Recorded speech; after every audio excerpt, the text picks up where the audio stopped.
It's 15:06 GMT. This is Focus on Africa. Welcome to the BBC World Service. I'm Audrey Brown, and we're going to start in South Africa, where the High Court has ruled that some of the coronavirus lockdown restrictions there were unconstitutional and invalid.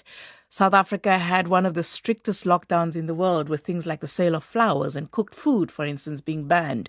This imposed harsh conditions on millions of people who rely on an informal selling for a living. The rules have been relaxed somewhat in recent weeks, but there are still some that appear to be bizarre on the face of it. South Africa has the largest outbreak of cases on the continent, with just under 36,000 recorded infections and 755 deaths. The government has 2 weeks to change the regulations.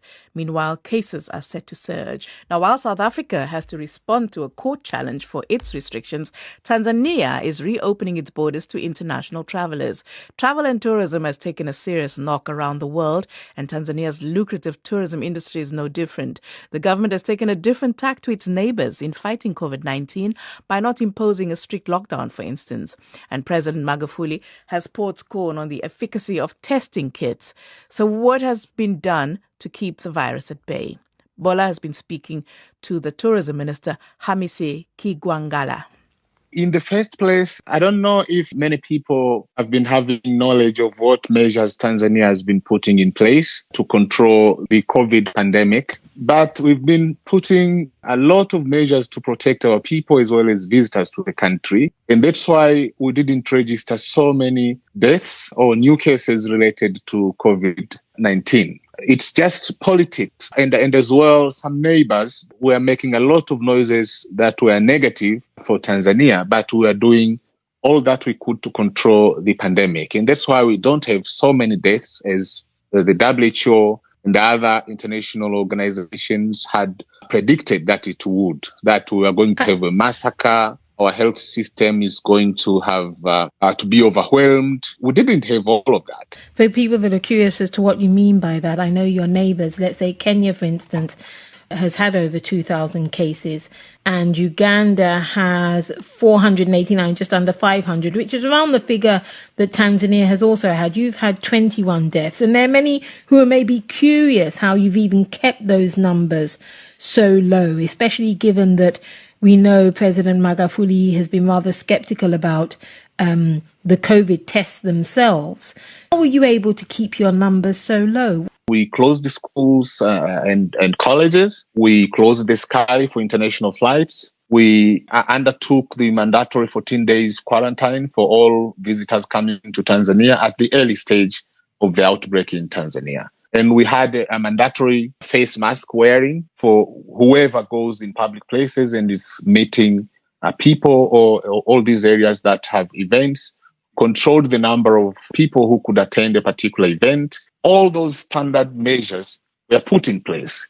We had our guideline as related to the prevention of the spread of the COVID-19. We had the guidelines. It's not like we didn't have the guideline. It's just that we didn't go into lockdowns because we thought that lockdowns were not feasible for a developing African country like ours. As it has been seen in these other countries in Africa that went into lockdown and ended up distributing food in situations which couldn't be favorable for the control of COVID spread. So they were doing nothing, locking people down. And then when distributing food, they were actually also distributing the coronavirus itself. You're saying that governments who are giving these packages to people, you say as they were doing that, they were spreading the coronavirus rather than helping their nationals. That's your belief? Yes, it's not my belief. That's a fact, because people were meeting up in lines of thousands and thousands waiting for food, that they were not protected. They were not observing social distancing. So actually what they were doing, they were undergoing all these lockdowns, but at the same time, they're not taking precautions when they're distributing all these essential foodstuffs and all these other supplies. So, Minister, let me come back to the issue of tourism then, as this is your baby, this is your portfolio as Minister for Tourism and Resources.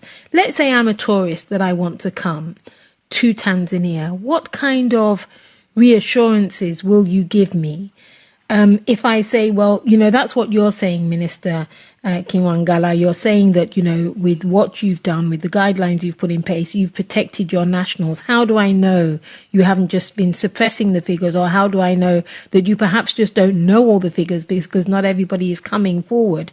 And what kind of reassurance will you give me that I will be safe when I come to Tanzania, especially if when I come, all that I understand happens to me is that I may have my temperature checked.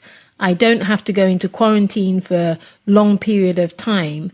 How do I then know that everything is going to be okay? We have a standard operating procedure in place that provides for protocols during in-flight and during the reception of the visitors at the port, at the airport, or any other port of entry. And as well, how to prepare rooms for visitors in hotels and lodges, how to prepare food, how to receive visitors in the hotel receptions and everywhere else. At the airport, for instance, we'll do surveillance of each and every visitor that comes in our country, and we'll do some analysis and prepare for follow-up for if there is any possibility that one tourist or visitor could be a suspect. Apart from that, at the airport, we've put protocols on how to align as you are getting the services. Social distancing has been observed, and that wearing of masks is observed. And as well, there is enhanced thermal scanning and all these other surveillance procedures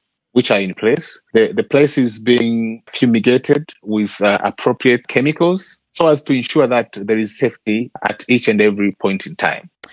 And Bola was talking there to the Tourism Minister of Tanzania, Hamisi Kigwangala.